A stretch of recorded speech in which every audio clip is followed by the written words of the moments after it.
what we have to be realistic about is there is a relationship between the medical community and the legislature. And because of laws that we've passed, there are people who will not come practice here. We are seeing a 20% drop in OB-GYN residents coming here because of legislation we've passed that is very aggressively going after physicians. So I think that the fact that it exists is what causes the problems for anyone. You can say that's not in the bill, however, that has a chilling effect on others. And I think we have to be intellectually honest that that is actually something that is happening in Tennessee. Representative Bozo. Thank you, Mr. Chairman. Let me just respond this way, Representative Johnson. If, in fact, our laws criminalizing abortion is having the effect of OB-GYNs or residents not coming to Tennessee who want to perform abortions, I think that's a good thing. I think the law is doing what it's supposed to do. We do not want physicians in Tennessee performing abortions because that's the unlawful taking of an innocent human life, and it's just a horrible thing. Representative Johnson. Well, no one wants to perform abortions, but sometimes in order to save women's lives, they need to do that. And they know that they cannot in Tennessee, or they will have to prove that they were saving a life to folks who aren't doctors. And so to pretend as if this is something someone goes into being an OB-GYN for is so disingenuous. The reason people go into this is to help women. But Tennessee is a state that forces a 10-year-old to carry a pregnancy at the risk of dying at 2 times greater than an adult pregnant woman. And then we're not going to have OB-GYNs coming here for caring for the people that you were forcing to carry pregnancies. And it's just incredibly, it's incredibly disingenuous to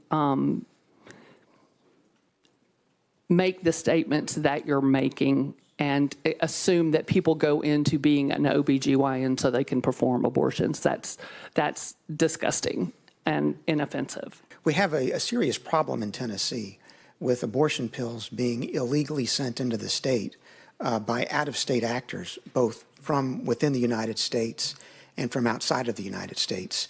HB 5 seeks to remedy that, to deter these actors who are acting in a way that's felonious under both state and federal law from sending abortion pills into Tennessee.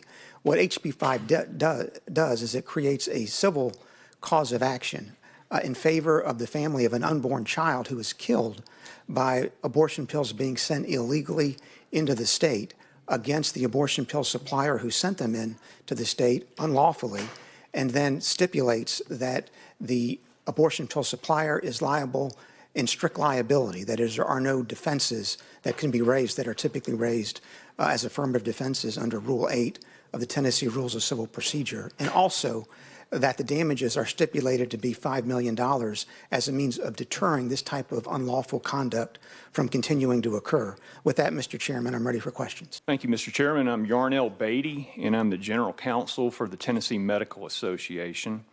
TMA opposes House Bill 5, Amendment 5443.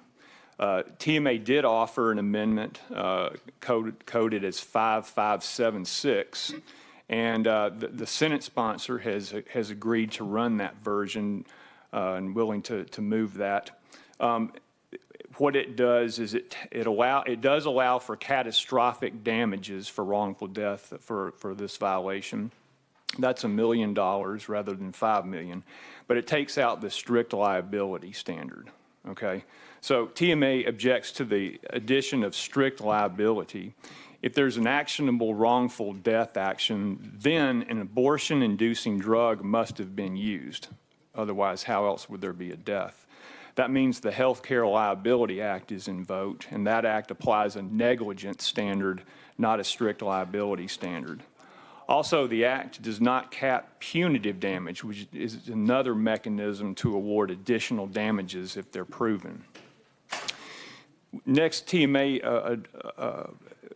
opposes the $5 million penalty in contrast to the non-economic damage cap of $1 million for catastrophic loss.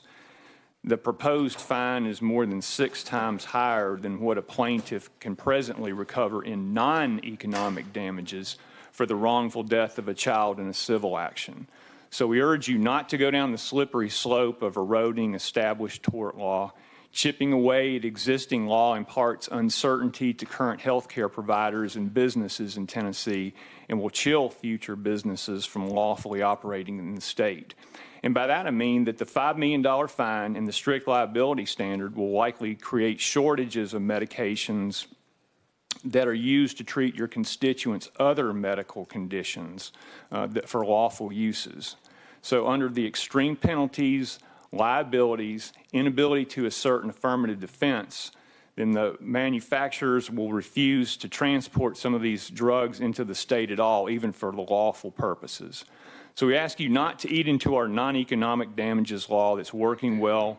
It attracts doctors and businesses into the state, and let's not invite unintended consequences of medication shortages based on a law that really isn't needed. So TMA urges you to vote no on the amendment. Thank you. Thank you, Mr. Beatty. Do we have any, Representative Johnson, you're recognized. Thank you. So I think what I just heard you say was that there are other uses for these drugs. I think I remember a show, something, an article or something, that's perhaps with lupus or something like that. Yes, ma'am. Where people take this drug. They've already had problems and shortages with getting this drug because of this very thing. Is that correct? That is correct. Yes, ma'am. Thank you. We heard from the Medical Association, that the Tennessee Medical Association, that their concern is about it being available. And I know that only in this cause of action, could that happen. But what it does is put a chilling effect on those sending the medication at all, as I understand it. Does that concern you at all, that other folks with lupus and other things that need this medication, that there will be a concern about shipping it at all? It seems to be the Medical Association believes there will be a problem. Representative Bozo. Thank you, Mr. Chairman. The short answer, Representative Johnson, is no. That is not a legitimate concern, because when you look at the bill, we specifically use the term abortion-inducing drug. And that is a term that's actually defined in the Abortion-Inducing Drug Risk Protocol Act that this body passed in the 112th General Assembly in 2022.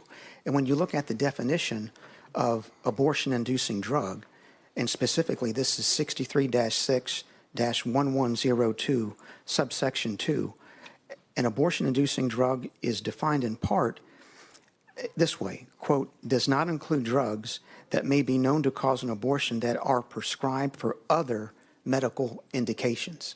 And so anyone who is ordering what would otherwise be an abortion-inducing drug for some other medical indication, such as lupus or a miscarriage or something else, is not at all covered by the statute. No one wants to perform abortions, but sometimes in order to save women's lives, they need to do that. And they know that they cannot in Tennessee, or they will have to prove that they were saving a life to folks who aren't doctors. And so to pretend as if this is something someone goes into being an OB-GYN for is so disingenuous. The reason people go into this is to help women.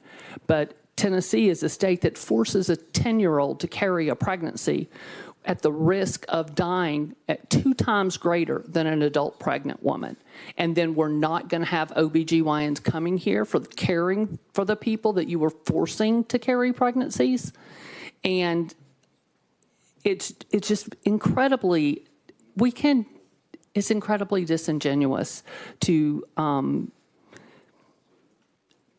make the statements that you're making and assume that people go into being an OB-GYN so they can perform abortions. That's disgusting and inoffensive. Representative Bozo, would you like to follow up? Yes, thank you, Mr. Chairman. Perhaps, Representative Johnson, we can agree on this, that no one wants abortion pills being sent directly to an expectant mother in Tennessee without the supervision of any type of medical professional, which is what is going on now every day across the state in each of our 3 grain divisions. And that's what this bill is designed to stop. So regardless of how one feels about the issue of abortion generally, nothing good comes from companies unlawfully shipping these abortion-inducing drugs directly to an expectant mother who by herself is taking them.